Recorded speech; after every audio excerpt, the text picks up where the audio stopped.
My name's Loretta Schauer and I'm this year's guest illustrator for the Summer Reading Challenge. Here we are, and I had great fun this year creating the team of characters for this year's challenge and their animal mascots. I think my favourite animal mascot might be Doug the dinosaur. And when I was little I did loads and loads of drawing. I've always been a keen drawer.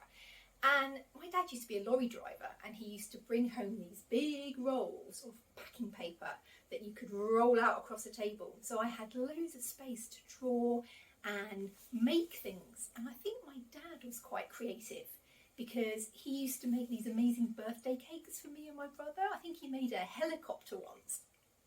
So I think he might have inspired me to be a creative person. And when I was growing up, books were really important to me too. And we didn't have a lot at home. So we used to go down to my local village library. And it was amazing because you could just get out any book you wanted. My favourite books at the time were horror books. So yeah, I would encourage you to get down to your library and borrow as many books as you want to read over the summer holidays. So I illustrated my first book, this one here, because I entered a competition. And I was very surprised to win, and I had a lot to learn about the process of making books. So this is my first one. It was Beauty and the Beast, and the writer for this book was Michael Morpurgo. Since then, I've illustrated quite a few books. Here are some picture books I illustrated.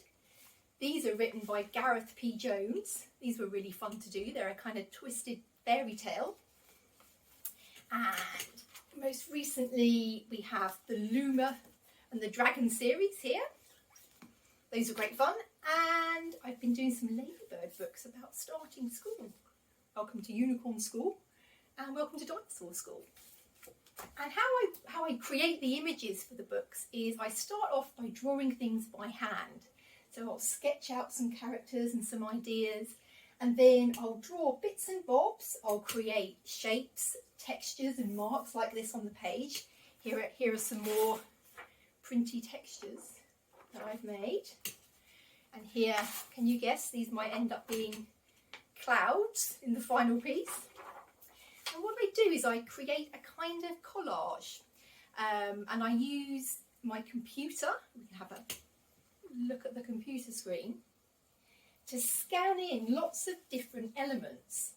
So it might be lines, it might be textures, and then I build it up a bit like a collage, but instead of cutting out little bits of paper, I just put it all together in this program called Photoshop.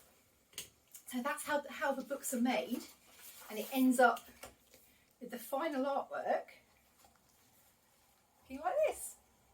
Well, the most exciting thing that's happened for me this year, apart from doing the Summer Reading Challenge, is that I've actually written my own book as well as illustrated it. And it's all about spooky highwaymen and ghostly crows, and it's called The Legend of Ghastly Jack Crowheart, and the book will be out in October, just in time for Halloween.